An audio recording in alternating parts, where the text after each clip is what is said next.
I'd like to call this meeting of the Lammersville Unified Board of Education to order at 7 o'clock.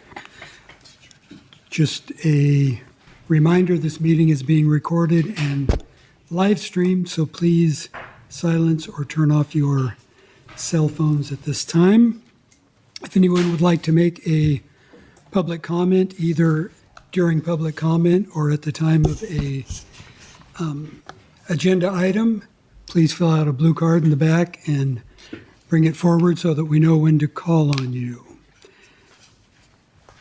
And if I could have Hanson Elementary come forward and lead us in the pledge.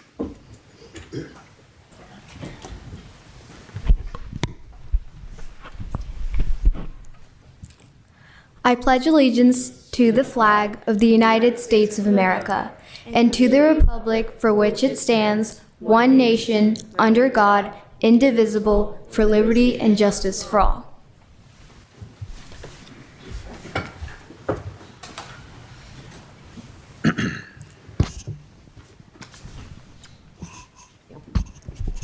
Well, good evening, Board President Pombo, Board of Trustees, Dr. Nicholas, and audience. Thank you for having us here. I'm Michelle Baptiste. I'm the principal at Hanson, and I'm happy to be here tonight to share with you some of the things happening at Hanson this school year. I have some of my ASB students with me, and I'm going to let them take over and present to you. Come on up. Hi everyone, we are Peter Hanson Elementary. We are the home of the Tigers. I'm Sarah Chondaplay. I'm ASB president of Hanson. I'm Cadence Gibson. I represent 5th grade. I'm Satvika Shettipelli. I'm in the Spirit Committee for ASB. And I'm Arjun Mohan. I'm the treasurer of our school. Welcome, Tigers. Thank you. Starting off, we have our Hanson Pride. Hanson has been named a California Distinguished School, as you can see in the photo above. This is our second year going to the Castle Conference. We were recognized for our exceptional student performance in ELA and math. We started many new events this year, which we will talk about in the upcoming slides. Next, we have our Hanson Spirit. We show our Hanson Spirit by doing rallies at lunch, which we just started this year. Doing rallies and chants encourages our Tigers to engage and show more spirit.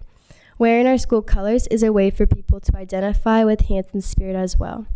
ASB shows Hanson Spirit every day, whether that's promoting something or trying to accomplish an activity/project, as you can see on the photos to the side. All right. Here's what we have done so far. Here at Hanson, we share a select few of the events that occur intermittently. These events include homecoming parade, trunk or treat, occasional dances, movie nights, and many other contests, which include but are not limited to door decoration contests. When an event like this takes place, many students engage as a whole community and embrace the school spirit. On the side, we have some pictures. We also have more photos, which are from many other events like homecoming, door decoration contests, and turkey trot prizes, which show how teachers and students engage as a whole community. Now we would like to talk about some of the new activities that we started this year at Hanson. So first up, we have Trunk or Treat. Instead of having ASB make the games as they usually do for Trunk or Treat, we decided to put kind of like a fun spin on the event by creating a board game making contest for 6th through 8th grade. We ran this for 2 weeks and we had so much more games than usual. We actually had to combine some of them just because we had so many. So that worked out really well. We also had turkey trot and we added cost-free prizes such as taping the principal, pieing a teacher, being a guest announcer for the morning announcements, and taking pictures with Pete the Tiger. Especially taping the principal was really, really popular. We also started a dance team for Hanson for the very first time. We are partnering with Synergy. We are very excited about that. And high school members come to teacher school every single Tuesday and on Wednesdays if they need more help. We have some pictures about that. We also started suggestion boxes at our school and in the staff room because we realized that students and teachers who are not in ASB don't have the exact amount of input as people who are in ASB. And we thought it would be really nice if everybody could have a voice. And we actually had 100 plus suggestions in the very first week that we started it. So many of the events that you see, new activities, they're actually from the suggestion boxes. Tree contest. This year we started tree contests around winter break time. This was actually one of the ideas that we took from our Hanson suggestion boxes. Monthly rallies. We started having monthly rallies on the last Friday of every year during lunchtime. We play a few games and also pick volunteers. Ruby Bridges Walk to School. In this activity, students would walk to school to honor Ruby Bridges. Those who would partake in this observance would be granted a bag containing a flag, bracelet, and a sticker. As you can see, we put together bags for student staff.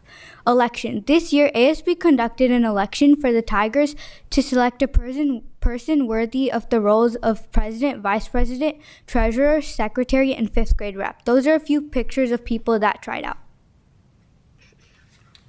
Upcoming events. Some upcoming events that we have are Family Game Nights, Kindness Week, Spring Dance, March Madness Penny Wars, which is a fundraiser where all the grades will compete to see who can raise the most money. Movie nights, book fair, CASP rally, Earth Week, Rochambeau, Trimester Awards 2 and 3, talent show, multicultural night, Spring Dance, and Digital Detox, which will take place after the CASP to to refresh everybody from all the testing. So this is a collage of photos which further restate that we are proud of all our Tigers. Thank you so much for listening.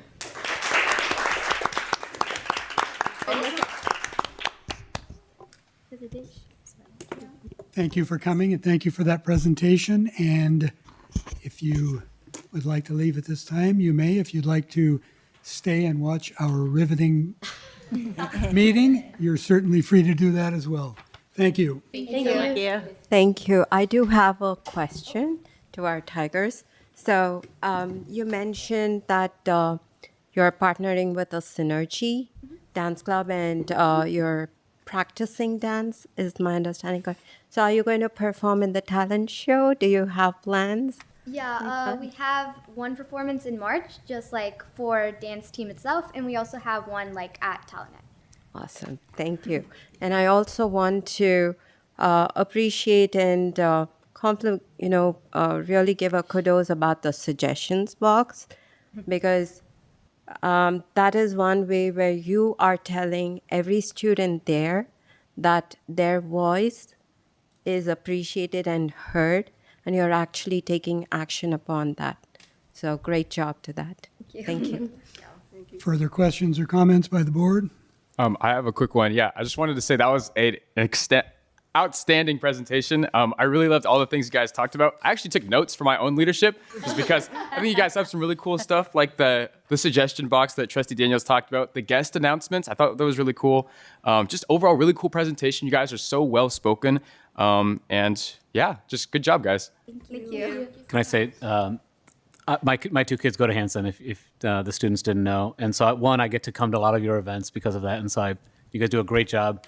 I have seen Miss Baptiste. I don't think it was tape. I think I've seen her in toilet paper. That was, yeah. At a different event that you guys did not highlight. So you guys do a great job. The other thing I wanted, what Trustee Daniel mentioned around the suggestion box is a really great step forward. The other thing I wanted to say is the list of events that you guys have now is probably double than what was there a couple years ago. And so you guys have, as a student body, have done a really good job of thinking of nice, creative ways to involve the students and keep things, moving and bumping and spirited at the school. So great job on that. It's noticeable, and I think you guys are doing a great, we'll continue to do good work. Thank you. Thank you. Thank you. Thank you.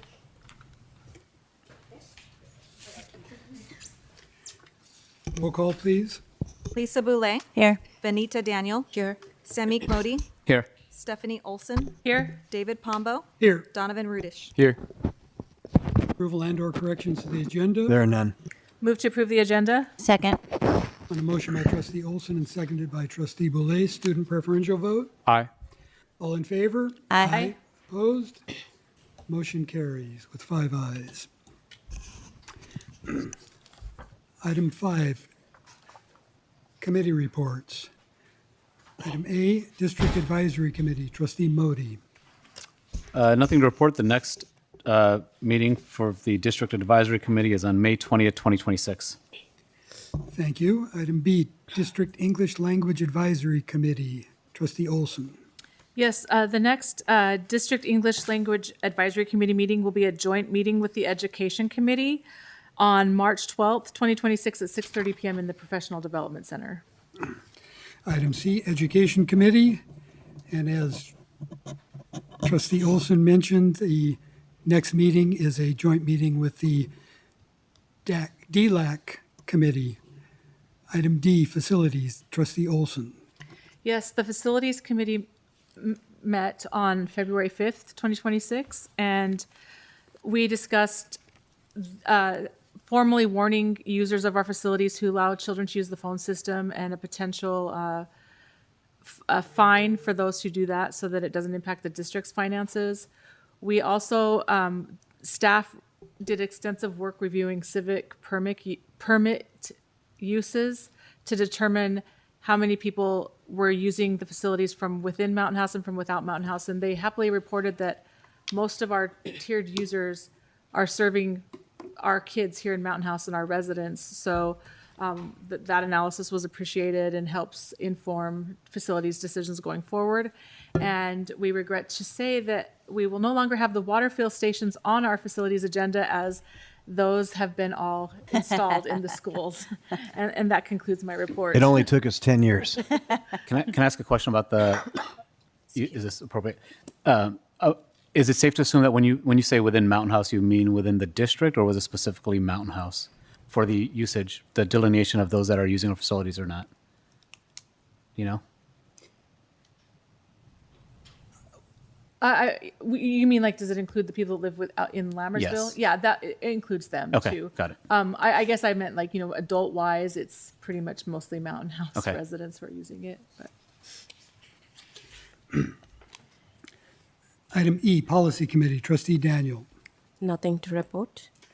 Thank you. Item F, Safety Committee, nothing to report. G, Wellness Committee, Trustee Boulay. Thank you. The Wellness Committee met this afternoon. And as we do with every meeting, each of the schools talks about the wellness activities that they do for both the staff and the students. And some of the common themes this meeting was Kindness Week that was last week. The schools had different theme days with activities. There have been dances at a variety of the schools. Half of the schools have finished their DARE program. The other half of the schools have just started their DARE program. Movie nights were a common theme. And our school counselors or our district counselors have been working in the classrooms, providing SEL lessons. And one of the common lessons recently has been on coping skills for our students. And then a couple of different things that are coming up from our schools. Lammersville is working on the production of Peter Pan, so stay tuned for that. Wicklin is working on a production of Alice in Wonderland. That will be in the spring. And this wasn't announced at the meeting, but I know the high school is working on a production of Chicago, so I thought I'd put a plug in for that because they always do great shows. And Hanson talked about their dance team, which is unique to our K through 8 schools. But I also am going to put a plug in for Altamont because I was at one of their basketball games a couple of weeks ago, and they have a cheer team. So that is something different for our schools. After the sites did their updates, student service counselors talked about what they're doing in our district. This spring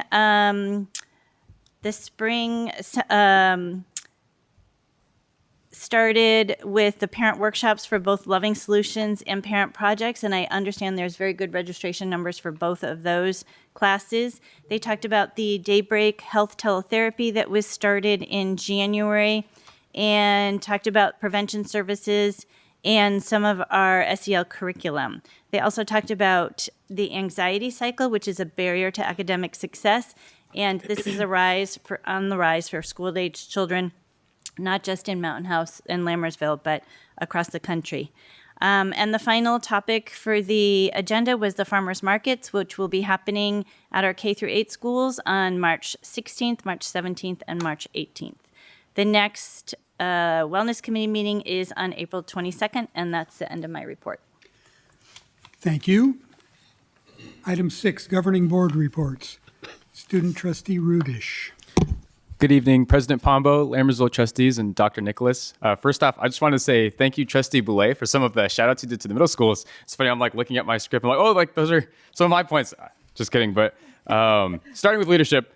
Leadership just moved on from lots of our major activities and an extensive busy week. So last time I gave my report, I talked about the Winter Formal Dance, the Tri-Valley Leadership Conference, and our Winter Rally. So lots of big events. And right now we're kind of just in limbo right now, waiting for our upcoming events that are a little on the horizon. Just going through the committees, our publicity committee is working on the blacklight posters for our upcoming blacklight rally. The theme is Minions versus Evil Minions.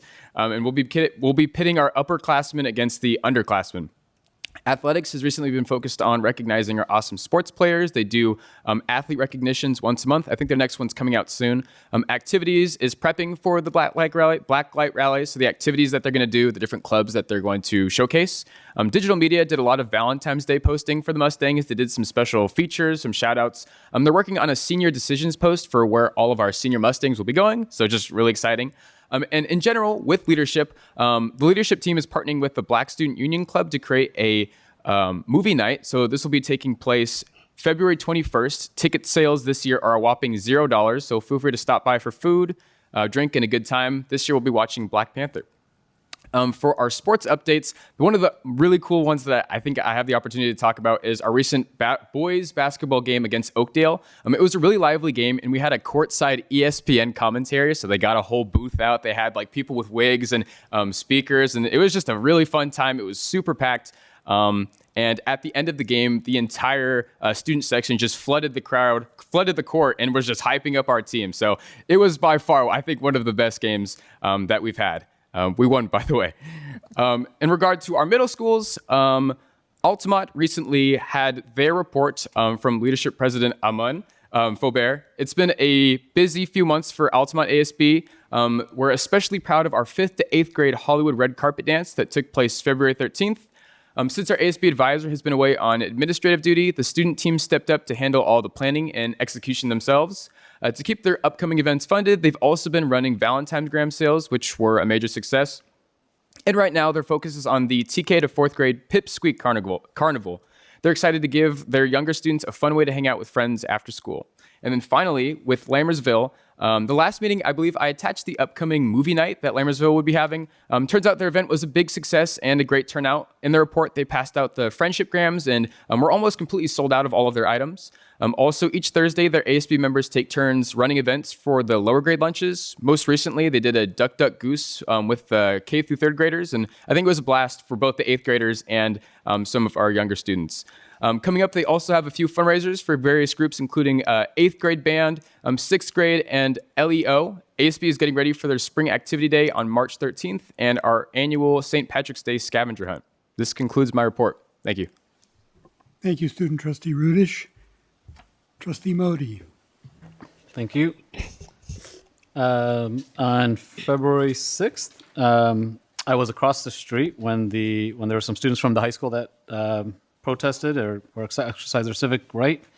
But I wanted to commend the staff and the team for making sure they were safe. Not chaotic, very well kind of managed. So kudos to everyone that was involved there. On the 17th, yesterday, I, along with Trustee Olson and Trustee Daniel, attended the Congressional App Challenge award ceremony. And I guess since I'm first, I get to talk about it the most. So, this is an app challenge for a lot of students in San Joaquin County. And this year, all the winners were from Mountain House High School. So usually they would have this award ceremony outside of, at maybe a neutral site in the county. It made sense to have it at our high school because all the winners were from our high school, which just speaks volumes to the talent that we have in our community. What I thought was great was, one, not only did each of the students get time with Congressman Harder, which was great. He spent more time with the students than us, which is exactly how it should be. And so I really thought it was a really good opportunity for the students, but also just thinking about the apps that they're building, and with, vibe coding and, where Claude Code is going, if, those that pay attention, it's, to hear the students still using, relatively traditional coding models and coding methods to build things like an asthma app for kids, right? It seems like an untapped market. My brother had asthma growing up, still does. But there's nothing for kids to interact and track symptoms and things like that. So, one, the creativity or the insight to find gaps in the market or in the kind of the community of what's needed. And then also then to use your skills to program something is just super, super impressive. And I just couldn't fathom how successful they're going to be based on what they're doing at such a young age. The other students, had created other apps like fire alerting based on AI vision technology. So in general, I just was very, very impressed. I enjoyed being able to hear from the students about their apps and their experiences. And again, congratulations to everyone that was part of that, because it is always great when Mountain House students win awards. So and that concludes my report. Oh, sorry, last thing. And then I've got some MIG classes coming up next week. So looking forward to, I don't know what number it is, but they're all out of order. But it's next week sometime. Thank you. Thank you, Trustee Modi. Trustee Daniel. Thank you, President. On February 6th morning, I was actually at the library. So I feel very fortunate to be part of a community that gave our students an opportunity to safely and peacefully participate in the planned walkout and to engage in the civic activity. I would like to thank all the staff members who helped ensure our students remained safe throughout the event. And evening Feb 6th, I attended the District Honors Music Concert. And as always, it was a wonderful performance. And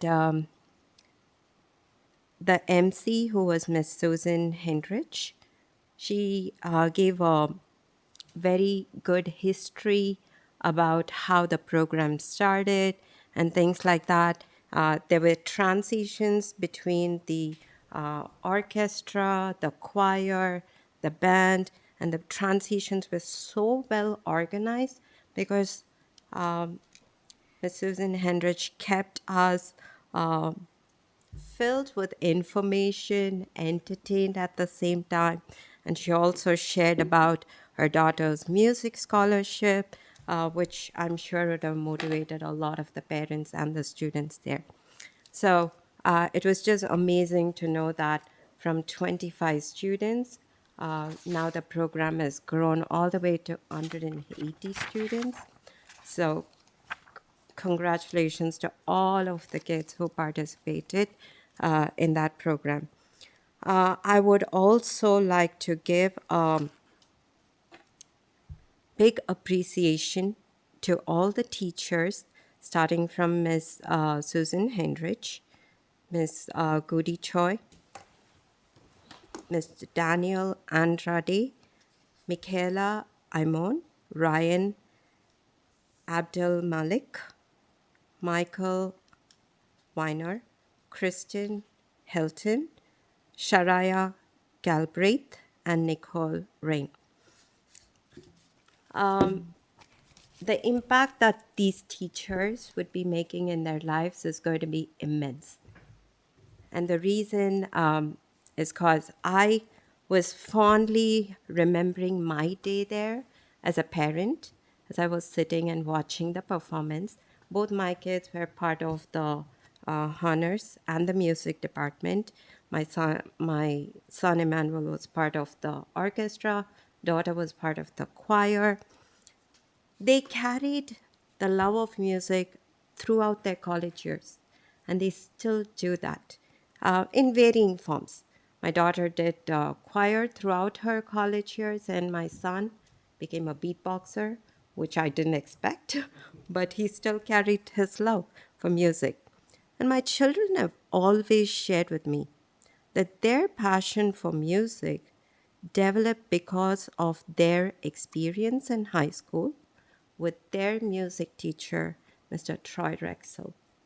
So the impact that the teachers make on the lives of their students is just huge. And I'm sure that all the music teachers would have impacted the 180 students in an amazing way, and they're going to carry that forth in the future.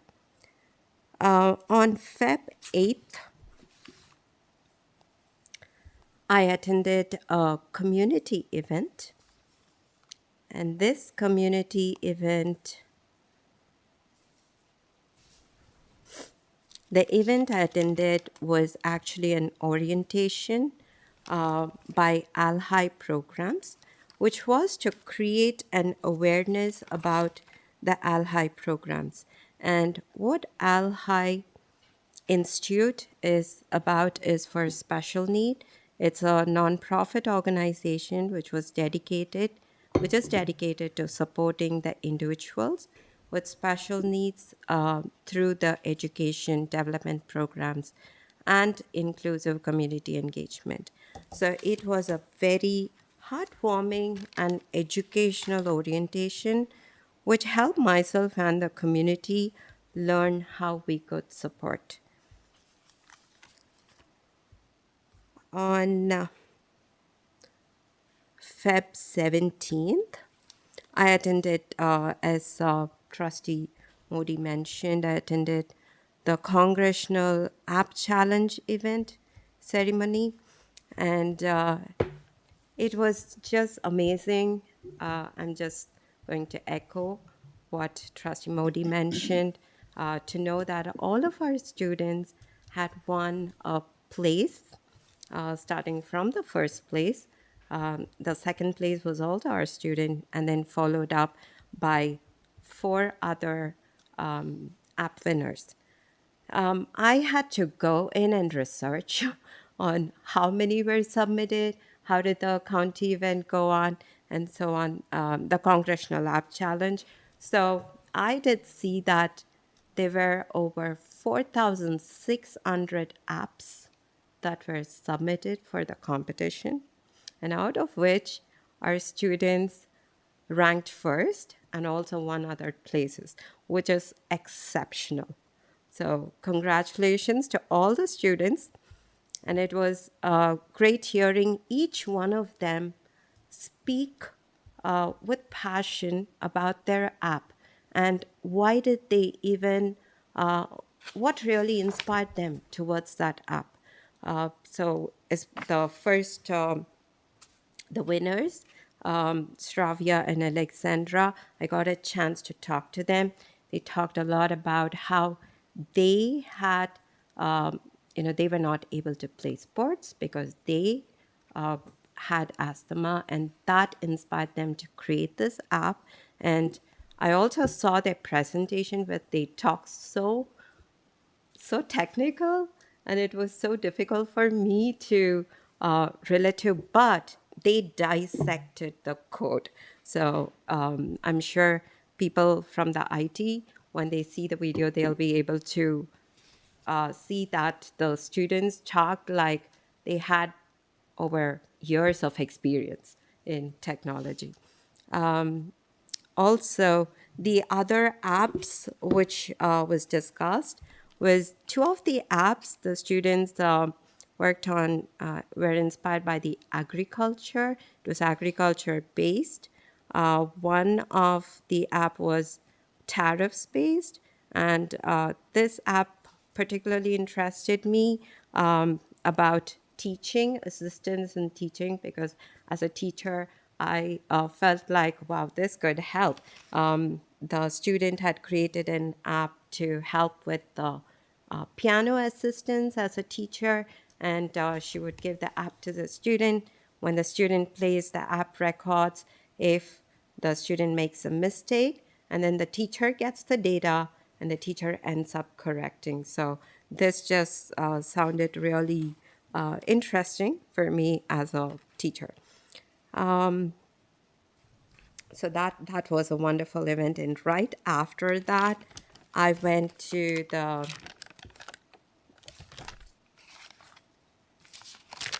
I went to Altamont for a school site visit, and it was not a typical site visit. It was a rain day, and all the students had gathered in the cafeteria for recess.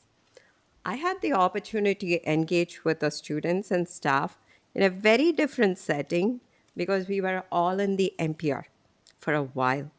And I also got to enjoy the school hot lunch, which was some chicken, mashed potatoes, gravy, corn, and I had the packaged pineapple. It was so fresh, and of course, some veggies and milk. So I thoroughly enjoyed it. I sat with the students. They were kind enough to allow me to sit there, and it was wonderful to have the lunch there. I then visited the extensive support special ed class. It was just such a positive atmosphere there. And each kid was cared for, and they were all working in a manner where they were also learning their curriculum. So I really appreciate all the effort and the effort that's just going into making sure that the students are engaging and learning in that classroom. And so I would like to thank our kitchen staff, Lulu and Maria, for my hot meal, and Principal Bogle and Vice Principal Ms. Young for their time.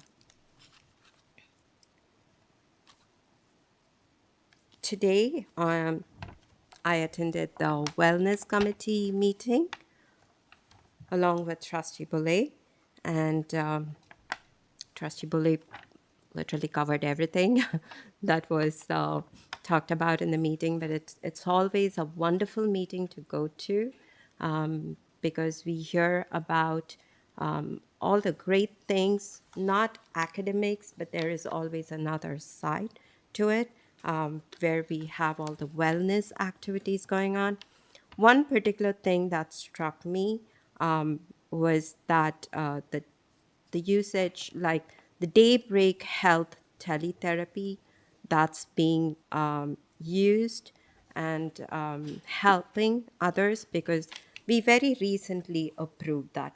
So it is nice to see that when we are approving a certain program and the way it is being used, it is just great to hear that. Lastly, I would like to mention that a year back, a parent reached out to me and requested me to guide him with regards to a track for speed skating practice, because we do not have one specifically for that.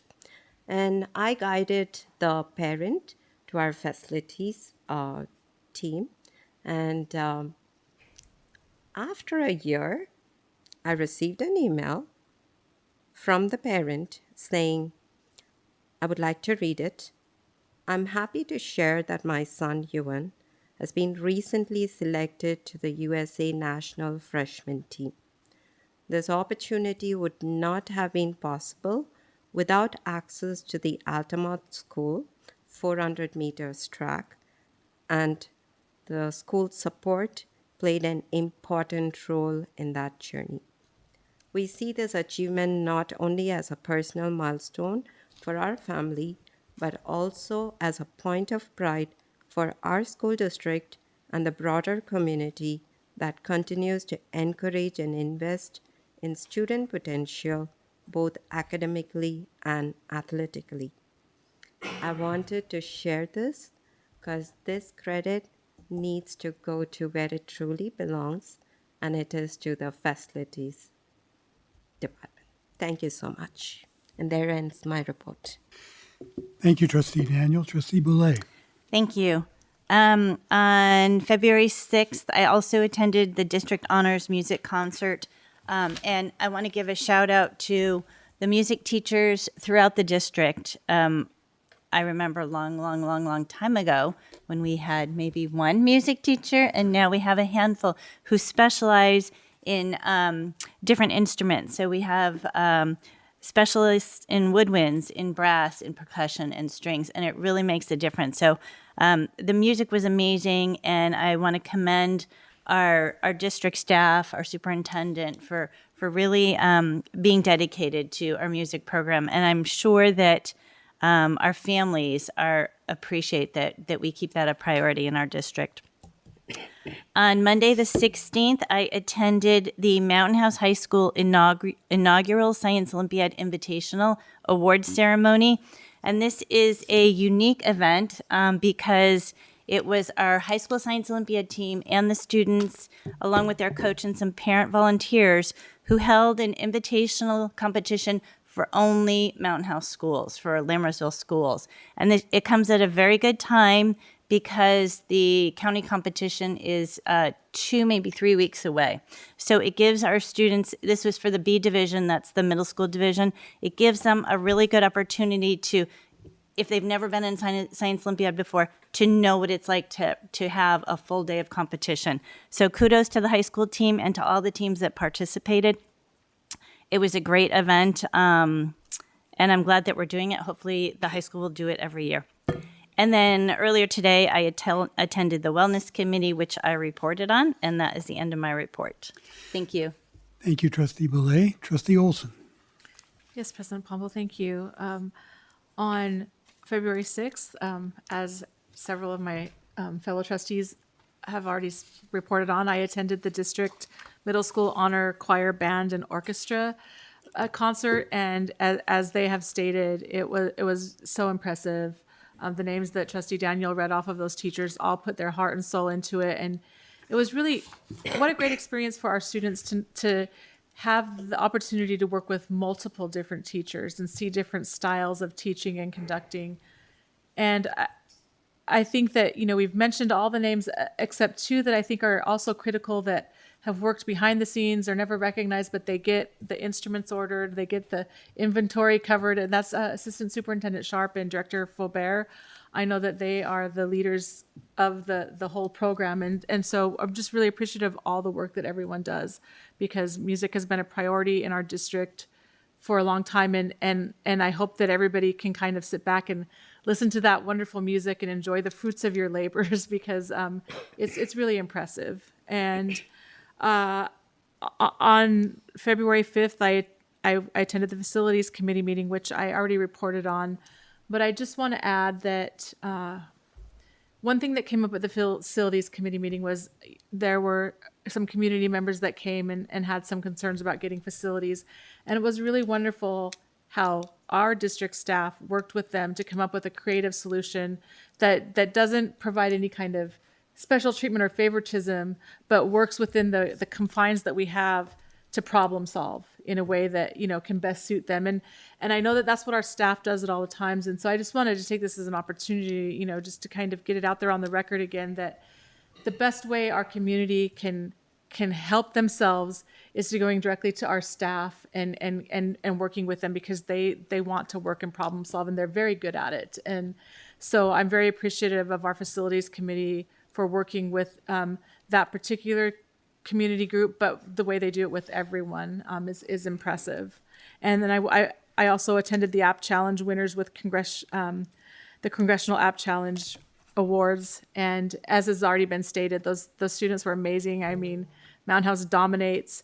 The one thing that I really, really did like the most about it was that there was such a diversity of apps, that it shows that the computer science field and the programming field is not just for, one kind of thinking. It is definitely a creative field that can be leveraged to solve problems, and that's our district mission and vision statement.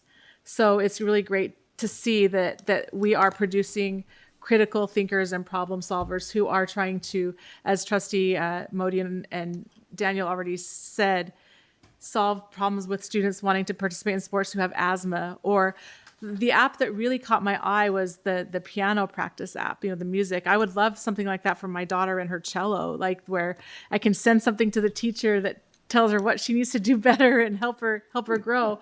But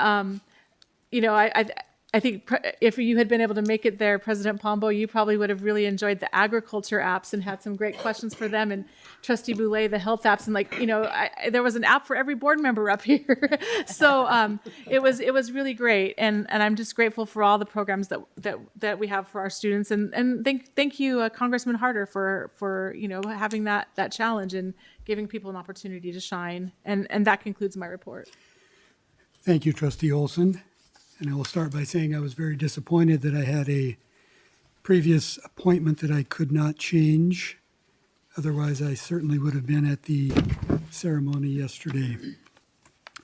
On February 5th, I attended the Facilities Committee meeting, and I would like to thank staff for allowing us to take the water filling stations off the agenda.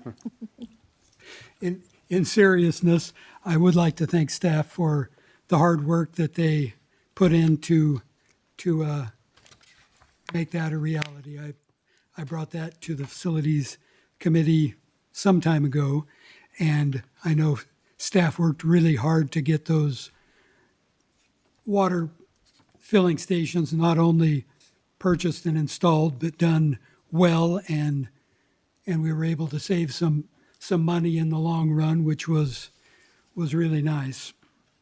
On February 10th, I attended the principal interviews, and it was one of the strongest groups that I've had the pleasure of participating in interviews on, and that concludes my report. Moving on to receiving of public comments.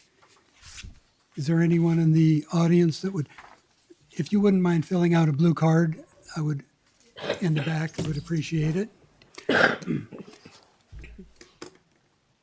The entire board appreciates hearing from members of the community and public at large. The board shall give members of the public an opportunity to address the board either before or during the board's consideration of each agenda item. At a time so designated on the agenda, members of the public also may bring before the board matters that are not listed on the agenda of a regular meeting. The board may refer such a matter to the superintendent or designee or take it under advisement, but shall not take action at that time. The board may place the matter on the agenda of a subsequent meeting for discussion or action. Individual speakers shall be allowed 3 minutes to address the board on each agenda and non-agenda item. The board shall limit total time for public input on each item to 20 minutes. And Lubna Hassan? Yes. Hello, good evening, everyone. Good evening. I have multiple issues to discuss over here, but I guess I only have 3 minutes. So I'm just going to bring up 2 issues this time around, and I'll see you guys in a month, I guess. So my first issue has been since the past 1 year, and that's regarding the security in the issue in the school. So my kids used to go to ELOP, and I used to go there to pick them up, and the buildings were open. My kids go to Hanson Elementary. After 3 o'clock, the campus becomes an open campus, and I don't think it's safe, like anybody can walk in. So if you can look into it, at least have the buildings closed, because the kids are playing around, and generally they are little kids.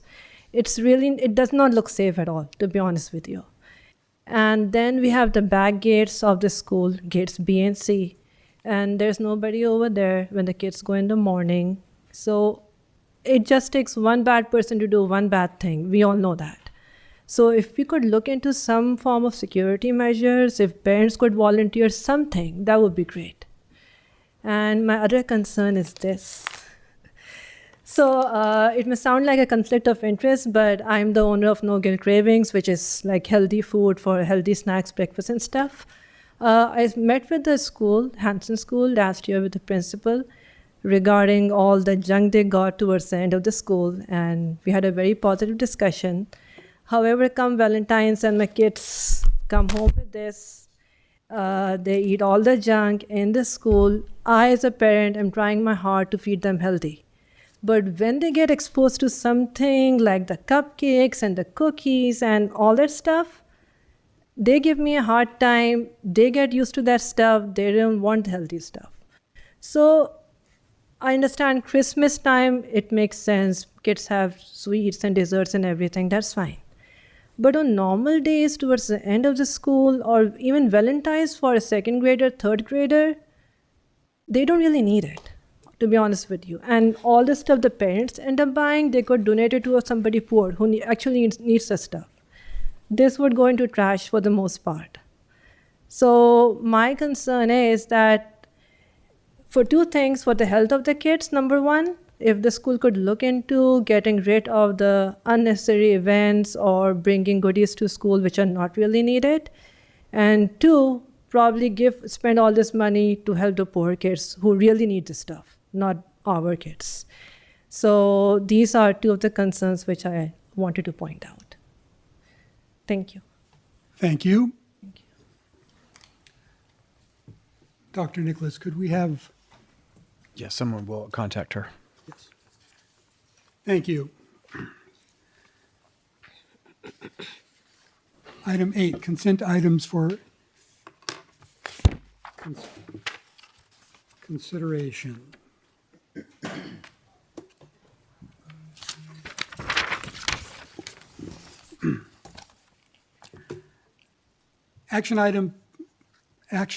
Actions proposed for consent are consistent with approved practices of the district and are deemed routine in nature. Trustees receive board agenda background information in advance of scheduled meetings and are prepared to vote with knowledge on consent items. Governing Board meeting minutes, regular meeting, February 4th, 2026. Contracts under $50,000. Ratification of certificated and classified personnel actions. Updated 2025-2026 fundraisers, ratification of 2025-2026 inter and intra-district transfer requests, ratification of 2026-2027 inter-district transfer requests, ratification of budget revisions and warrants list for January of 2026, approval of high school graduation reduction of graduation requirement petition. One student 1 25-2602 EG, student 25-2601 GR, ratification of school-sponsored overnight trips. Would any board member like to pull any of these items for discussion or to be considered separately? Move to approve the consent items for consideration. Second. On a motion by Trustee Modi and seconded by Trustee Boulay, student preferential vote. Aye. All in favor? Aye. Opposed? Motion carries with 5 ayes.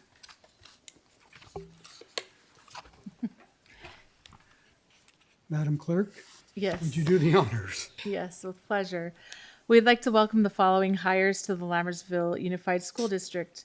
For the 2025-2026 school year, we welcome Suveti Bhatia, noon duty supervisor, Bhargavi Gorinthla, ELOP instructional aide, Sravani Kadali, ELOP instructional aide, Kathleen Mingoya Peasley, mathematics teacher, Crystal Oldham, self-contained classroom teacher, Sejitha Ramathilakam, ELOP instructional aide, and Deepti Valstavan, ELOP instructional aide. Also, as an athletic coach for the 2025-2026 school year, Abhijit Vikram, 6th through 8th boys soccer coach. And for the 2026-2027 school year, we welcome Jason Strickland, K through 8 principal, and Lonnie Walker, head varsity football coach. Welcome to the Lammersville family.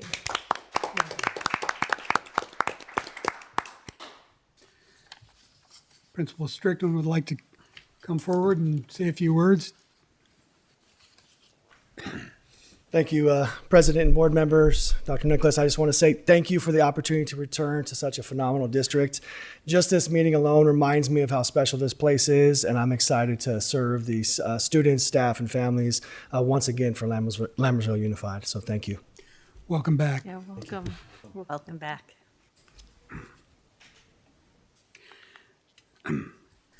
Item 9, District Administrative Reports, Superintendent's Report.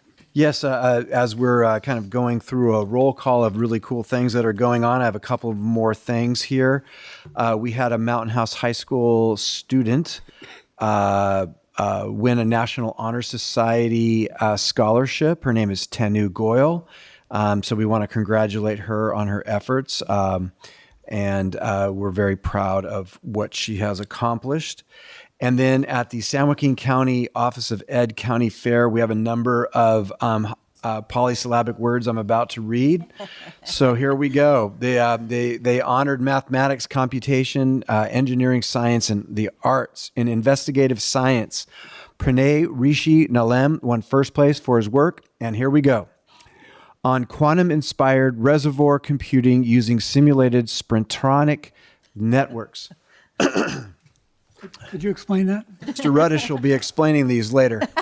And in second place, Aman Nalem, who, for his work, again, second place, AI integrated multi-scale modeling of baroreceptor restoration.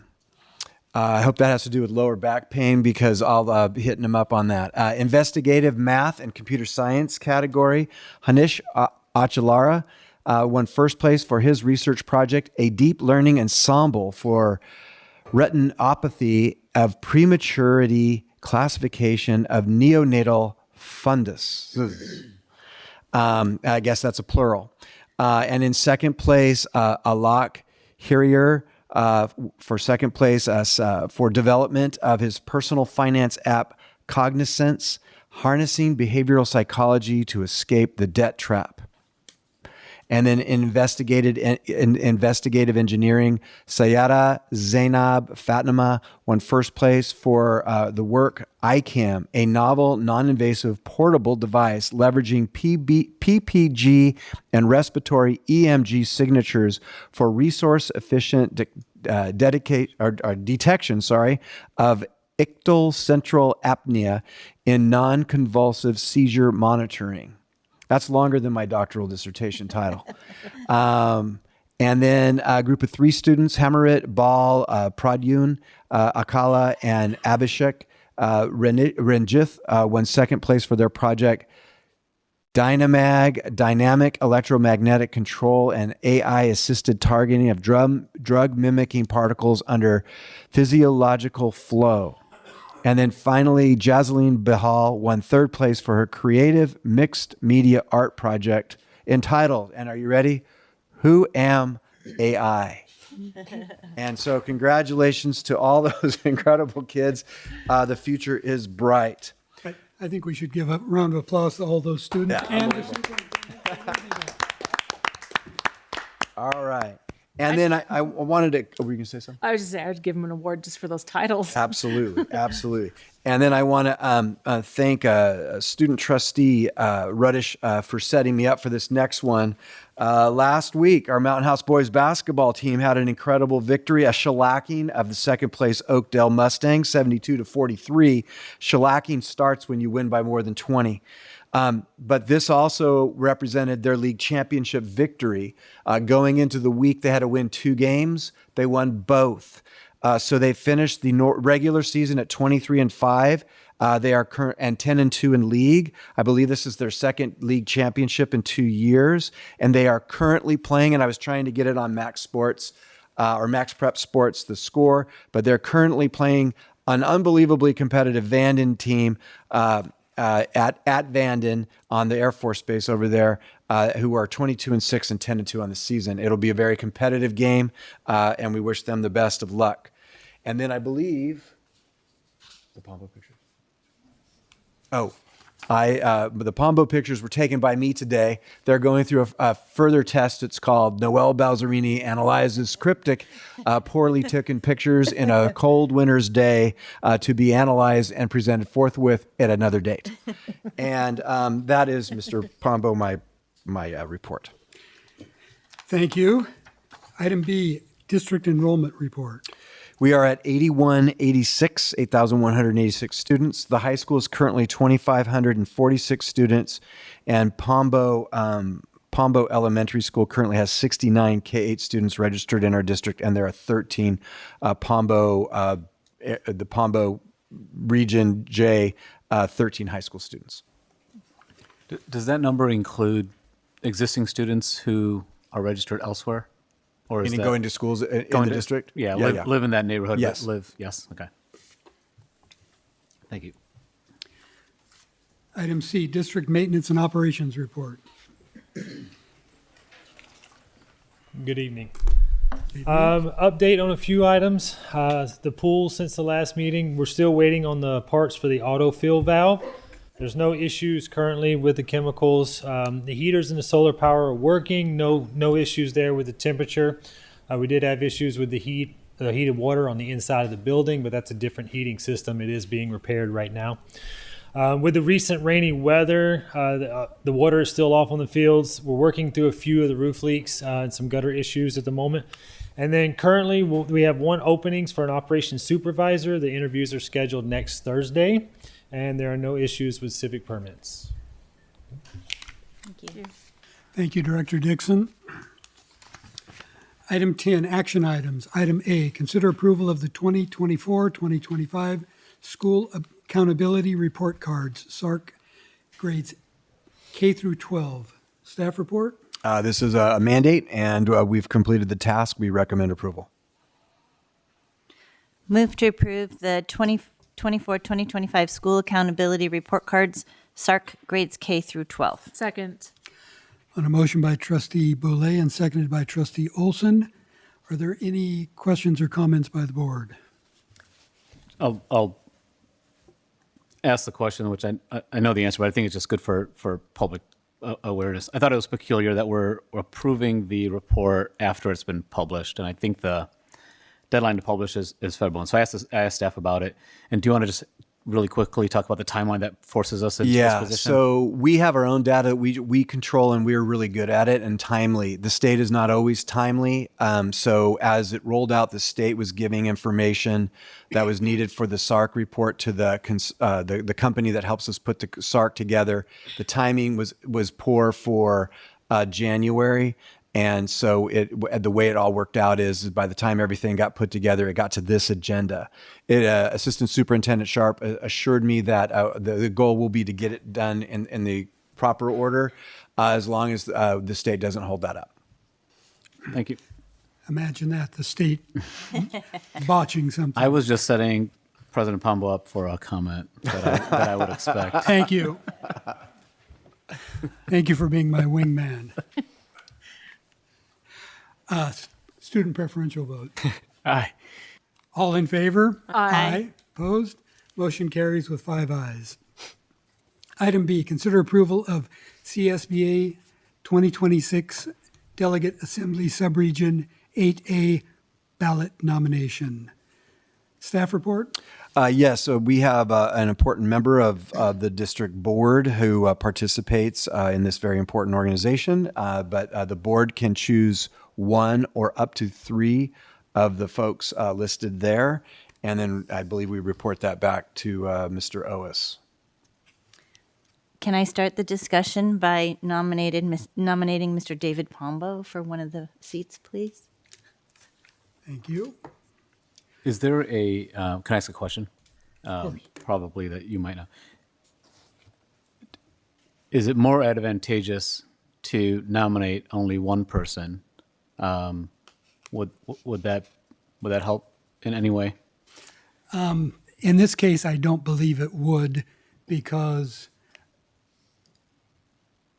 we can vote for up to 3, and those 3 will get our board's vote. And so I don't feel like there's really any advantage to to nominating only Okay. one. I would recommend the three incumbents. Nominating three.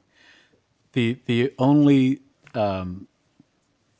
I read through the forms, and so my very again going off of just the documentation would be, of course, President Pombo, Marlo Livingood, who I believe is an incumbent, and then the third one I believe is new. So I was hoping to nominate Denise Matthews, who is I think a 30-year educator from Antigua.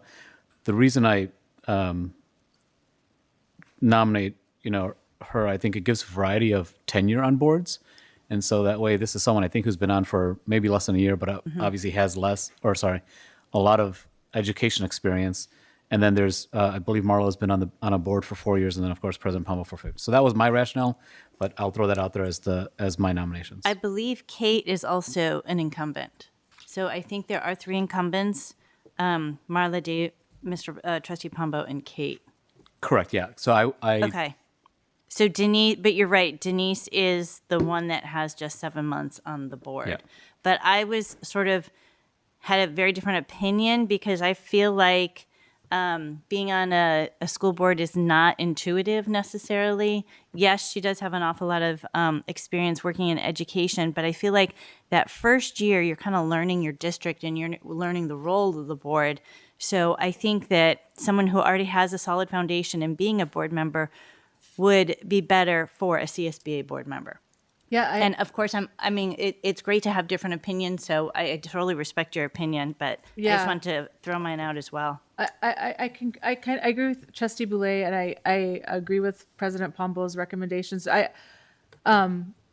was reading her the biggest challenge she sees facing governing boards. While I don't disagree that it's a challenge, I wasn't really persuaded that was the best answer for someone that's going to be representing more of at a state level type thing, where she has to be mindful of the needs of all districts, not just her own. And her response seemed very specific to her own district, and not that that's not important, and not that that's not part of the reason. President Pombo's a great choice because he's going to represent all the growth districts in the state, which are minority. But I just wasn't persuaded. So that's my opinion. As far as the incumbents go, I don't recommend them purely on the basis that they are incumbents.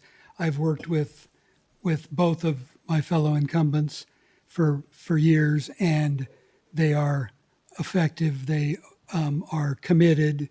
They attend all the requisite meetings and so on and so forth, and that would be my basis for recommending them. Can I ask a question? And I appreciate that. I don't strongly feel one way or the other. I do have this question though. Of the because you've been a CSBA delegate for 3 years. 3 years. Okay. In that, is there turnover in this body? Is it usually just all incumbents that keep getting elected? How does there is some. One thing is if you lose your board seat, you can no longer be a delegate. So it might not be by it might be more organic. Right. And other than that, there has been instances where our Kit, who's the head of our delegation, has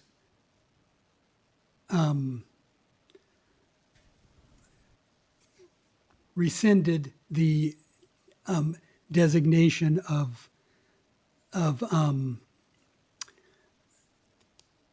individuals because they were not participating, not coming to the meetings, not doing those sorts of things. And if you just want to be a delegate so that you can say you're a delegate and not participate in the meetings and in the functions, then it's a waste.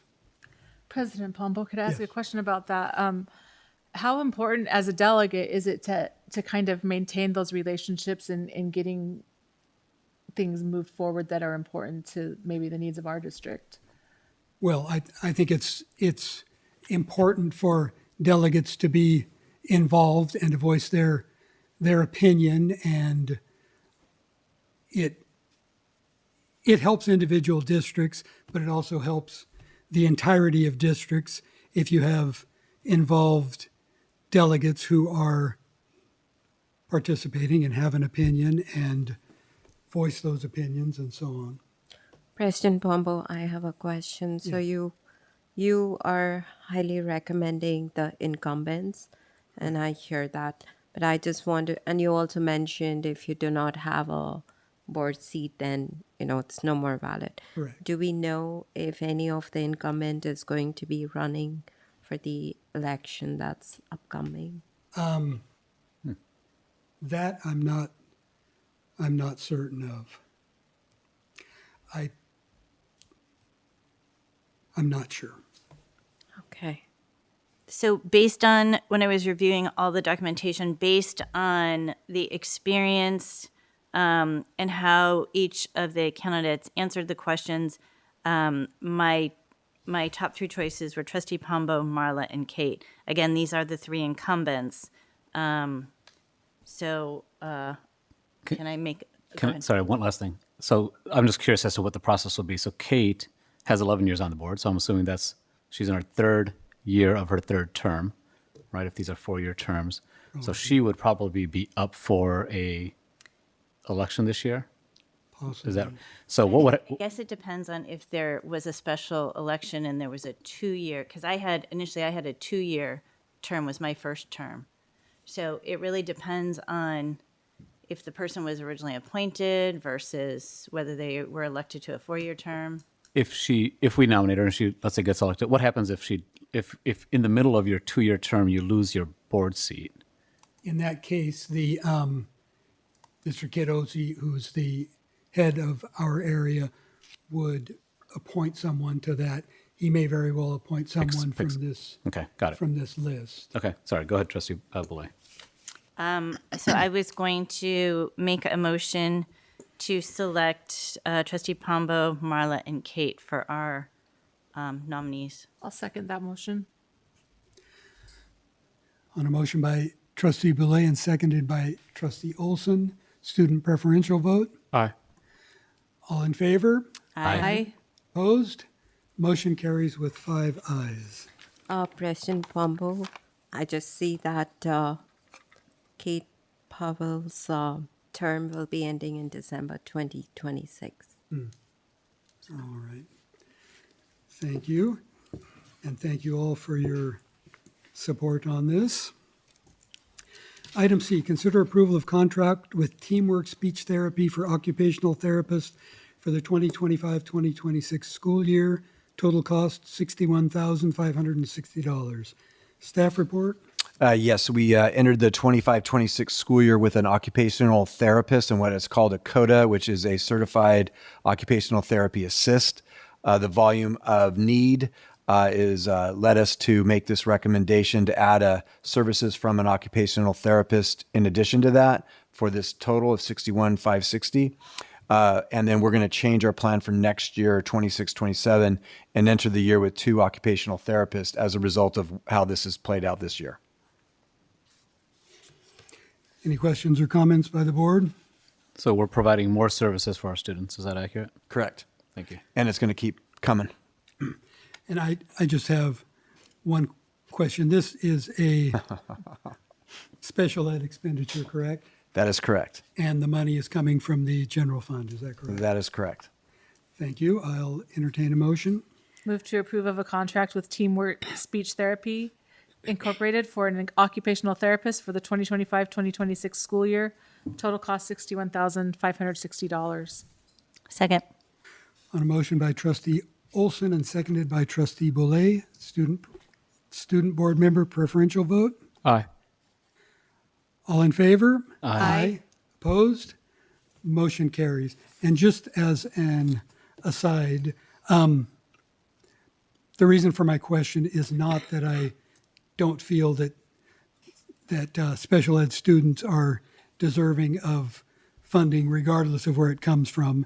The reason for my question, and the question that I ask constantly, is just to point out that the state and federal governments do not carry their share of the burden when it comes to funding special ed expenditures.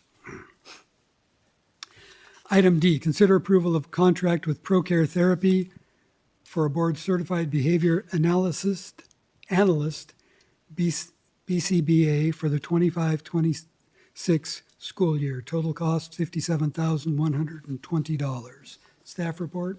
Yes, so this is replacing one BCBA with another as a result of the original BCBA needing greener pastures and us needing to go in another direction. Is this with the same, I'm sorry, is this with the same company, I guess? Is it just a different employee? Different company. Different company, okay. Move to approve the contract with ProCare Therapy for a board-certified behavior analyst for the 2025-2026 school year. Total cost $57,120. Second. Thank you. On a motion by Trustee Boulay and seconded by Trustee Daniel, student preferential vote? Aye. All in favor? Aye. Opposed? Motion carries. And once again, this is a special ed expenditure coming from the general fund, correct? Correct. Thank you. Item E, consider approval of a contract with AMS.net MGT Impact Solutions for network upgrade at the district office and professional development center for the 2025-2026 school year. Total cost $83,948.30. Staff report? Yeah, in a nutshell, this is a end of the life expenditure and part of our general plan of how we address these matters. So end of life for the equipment, and we recommend approval. Questions or comments by the board? Two things. One is, I asked a lot of questions for this, so I appreciate the staff's effort to respond to it. And just for general info, I guess, is, I know this week we had a phishing attack, and I know a notice went out to the community and probably raised some concerns. But I think that instance is somebody unintentionally, potentially letting someone into our network. This is really important for end of life because patches and software does not get deployed to end of life hardware. And so it's not the same as, well, my modem works in my house, why do I need to replace it, right? Everything's fine. And that largely could be said the same, except for the fact that it gets less and less secure every month that you go by. So definitely critical to keep the district and our students and staff protected, as well as obviously our assets. And then the second thing I wanted to ask, this is a capitalized expense, correct? Yes. Okay, so I wanted to ask board consensus. I think we talked about this last time. I don't know if we gave clear direction that when we do have capitalized expenses, I think in the staff report, it would be helpful to delineate that, just like we delineate if there's sources from developer funds or other types of funding sources, just so we can know that it's not a $83,000 hit to our current year's expenses, but it rather will be capitalized over, whatever the capitalized schedule is for this, potentially 8 years or so. So is there any objection or is there board consensus on that ask? I would just like to clarify that this isn't anything that will put an undue burden on district staff to just make that notation. No, we can do that. I see no problem with it. Yeah. Thank you. We have consensus. Thank you. And with that, any other questions? I will move to approve the contract with AMSnet/MGT Impact Solutions for network upgrade at the district office and professional development center for the 25-26 school year. Total cost $83,948.30. Sorry. Second. On a motion by Trustee Modi and seconded by Trustee Olson, student preferential vote? Aye. All in favor? Aye. Opposed? Motion carries with 5 ayes. Item 11, information and discussion items. LUSD Mid-Year Local Control Accountability Plan LCAP report. So I believe this is a new mandate from the state that we give this report on top of the presentations that have previously been given and the other mandates for the future presentations. Assistant Superintendent Sharp will give this review. I'm unfamiliar with the LCAP. Can you briefly explain? Lucky you. Good evening, President, Pombo, trustees, Dr. Nicholas, thank you for having me. Yes, mid-year LCAP is a requirement, part of our LCAP reporting. This report is going to be similar to what we've already presented in December, so not a lot of new information for you, but a mandate to report out in February.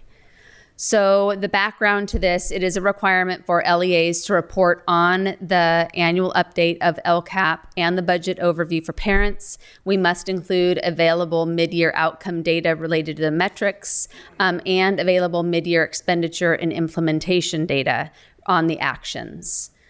So first thing we'll look at is the budget. When we adopted our budget in June, we had our budget at $95,550,402. Our mid-year update is at $95,593,756. And then our LCFF supplemental, you can see our adopted budget was $3,659,948. And then the mid-year update is $3,620,396. So a way to explain what I'm going to discuss tonight is really in three different buckets. So when we look at the metrics, we have, at this point in the school year, some metrics we don't know the outcomes yet because they're end of year. Some are currently in progress, and then some are known. But the metrics in each of the LCAP goals with mid-year data will be shared on the following slides for all of you. Considering the same thing, same idea with the buckets. When we talk about LCAP expenditures and the implementation, some are not started, some of our actions will have been in progress, and then some have been completed. Actually, none of ours will have been completed for our actions we go through the end of the year. So I will update you with the actions as well as the expenditures through the first interim, which is our October 31st date. So looking at LCAP 1, this is systematic closure of opportunity gaps. We will graduate all LUSD students with college and career readiness skills of communication, citizenship, critical thinking, collaboration, and creativity, as we heard a lot of that tonight, all within a district-wide one-to-one learning environment. So some of our metrics, and again, I've shared this at our December infographic. We have our MAP winter local assessment results are new. So these are results that came out as of January. Our students are scoring 72% advanced and proficient in ELA and 74% in math. For the percentage of students attending school daily, this is a December number. This is not new, the 95.8%. And the percent of students K-12 identified as chronically absent also is not a new number. The 7.5% is from last year. When we look at our students who have access to a broad course of study, this is looking at the high school. So what students have access to electives, advanced courses, visual and performing arts, health education, CTE, and all of this comes from verification by CalPADS. So if we look over on the 25-26 mid-year update, these are socioeconomically disadvantaged students, and we look at them enrolled in high school. So the percentage of students enrolled in high school who are socioeconomically disadvantaged, 12.6%. And then of those students, what percent of them are in CTE classes, AP classes, and early college? And then the next section of this goes into English learners. Again, what percentage of our students in our high school are English learners? 2.9%. And of those who are taking CTE classes, AP classes, and early college. And that is local data, comes from our student information system. So then the percentage of high school students with a grade point average of 3.0 or higher, that was reported on our infographic. That is the 81% that was rounded up on our infographic. Our DF grade also was on our infographic at 15%. So then looking, this is new. We did not report on this at the December infographic. This is about our budgeted expenditures and then what we have estimated spending in those different actions as of October. So you can see our student progress check through assessments, specific programs for high school students, implementation of Common Core standards, CTE, and then maintaining and hiring staff, all partially implemented. So of course, because we're not all the way through the year. And then next we look at incentives for increasing student attendance. Action 1.7 was combined with early college. There's no dollars there. 1.8 providing strategic support for students and additional support for English learners, all partially implemented. And then adequate facilities, intervention support, and additional needs for homeless, also all partially implemented. So looking at goal 2, instruction and curriculum efficacy, this is where we're focused on instructional leadership and teaching excellence to support students in the classrooms using research validated practices. This one, while it shows we don't have any mid-year update, it's because I will show you we have some expenditures here, but this is related to our walking and talking program. So we have not completed all of those sessions yet, so we do not have the mid-year update for the data. And then in LCAP 2, goal 2, we do address suspensions. The 2.1% was reported previously on the infographic, as well as the expulsion 0%. So then looking at actions, you can see here 2.1 relates to, as I was speaking of, the walking and talking, providing professional development to staff, continuous monitoring and improvement of classroom instruction, focus on student and staff wellness and safety, and then meeting the needs of low-income English learners and foster youth, all are partially implemented. The last one here, providing 21st century classroom learning experiences, also partially implemented. And then LCAP Goal 3, 21st Century Outcomes and Stakeholder Communication, where we provide the community with a high-quality education, positive parental relationships, 21st century educational program, all within our rapidly expanding student population. And here we look at parent or community access to our student information system, visits to our website, as well as going back to academic support or academic achievement for students in ELA and math and science on CASP. So actions related to that for goal 3, we have, again, all partially implemented, providing technology to students, communication with parents and community members, increasing parental involvement, and recruiting parents of students in focus areas. Lastly, promoting parent participation of individuals with exceptional needs. So as I close out, a reminder, we have our 3 LCAP goals: a systematic closure of opportunity gaps, instruction and curriculum efficacy, and 21st century outcomes and stakeholder communication as it relates to LCAP, and the connection to our district goals of good first instruction, impact teams, and the 20%. Any questions? Can I ask you to go back to maybe like goal 1, that chart that showed mid-year outcomes, or even 2? Any of them? Or? That's fine. Like, Okay. Or can you go back 1? This way? Yeah. Okay. So I'm just trying to understand the update and how to read this. So our 24-25 baseline column is based on data from 22-23. Is that accurate? Yes, it's this is the most confusing LCAP report of any LCAP report is Okay. when I talk mid-year, because there's more than 3 years up here, and there isn't even every year on this form because it's baseline to current. So if you look at the in your backup, you actually show baseline year 1 outcome, year 2 outcome, and this year that's not on the reporting. The full. I don't know if the board members have the packet that you have. Okay. I thought you guys had this in your pack. I apologize. I thought you had the I full think we report. have gotten that in the past, though. Yeah, it's somewhere in our data bank. Okay. Was there a mandate from the state to not pass it out tonight? No, Okay. there was not. So I apologize. That was an oversight. You guys would have this. It's okay. So just help me understand. I just want to know how to Yes. read this. So the first column's 22-23, which was our infographic in 24-25. Is that right? I'm going to go to no? your page just so that I can look at it and speak Okay. specifically to it. The baseline. So if we look at this, let me take this year, the 20 currently. If you look at what I presented in December, most of our data that we use in LCAP is a prior year. It's a year old. In some cases, if it's reported by the state, it's even 2 years old because the lag in data. So that's when we explain, when we talk about our goals in the LCAP and how it's informing what we're doing at the district, some of it's old. So it's lagging data in some instances. So yes, this has 22-23 that was prior. And then in some instances, it's always a year lagging. I'll leave it at that. So The data that's in the 25-26 mid-year update, that's from current year or no?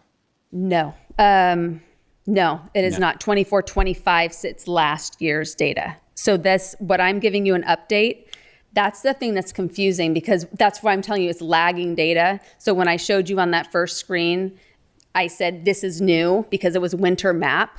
That's one of the few items we have in our academic that's current data. Our CASP data will be old data. Our anything related to this CTE, AP, early college will be old. It's because when we have to submit this data to the state, we don't have enough time to close out the year and use current data and get this to a June reporting date. Okay, so can I summarize what I think this is doing? The budget expenditure, you're reporting out mid-year up accurately on budget outcomes as of when this data is pulled in the middle of our current school year. Correct. Okay.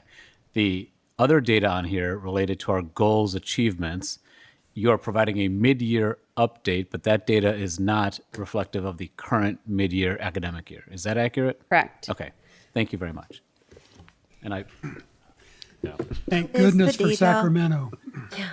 I was going to apologize on behalf of the state that that were put into this, but then I'm not in a position to apologize for the state. So, But is the data the objectives that was attached? I'm sorry, what? Is the data the objectives where I see a baseline, a year one outcome? Was that the document that you were talking about? It's the full plan that had, because on here it's condensed down. We don't have every single metric and every single action. So if you wanted to reference the whole plan, that should have been in there for you. So I will make sure that you get that in there. Is it the 33-page one? Because I'm able to see one, an attachment, which pretty much elaborates the metrics, 1A, 2A. Yes. Yep. Then we do have it. Yep. Okay. And I think with your explanation, it makes more sense because my understanding is the baseline talks about 2023. The year one outcome is 2024. And then you have a year two outcome, which is vacant.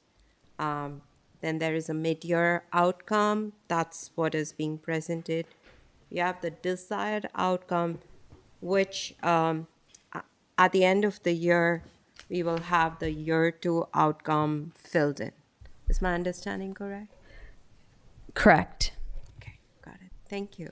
So that's elaborate. Yeah, and that is available. Okay, perfect. Thank you. I have a question.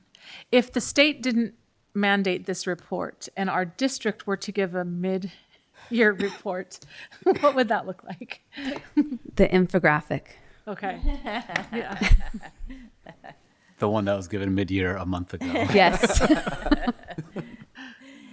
Thank you for all that hard work. You're welcome. Thank you. Thank you. Item 12, calendar.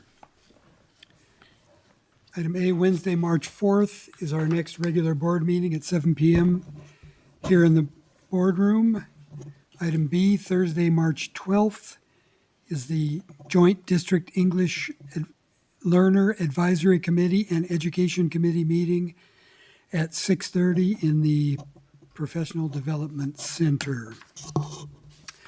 In a moment, we will be adjourning to closed session where we will discuss employee discipline dismissal release complaint, Government Code 54957, and B, conference with real property negotiators, Government Code 54956.8. I will entertain a motion. Move to adjourn to closed session. Second. On a motion by Trustee Boulay and seconded by Trustee Daniel, student board member preferential vote. Aye. All in favor? Aye. Opposed? Motion carries with 5 ayes. We are now adjourned. Thank you all for coming. Have Thank a you.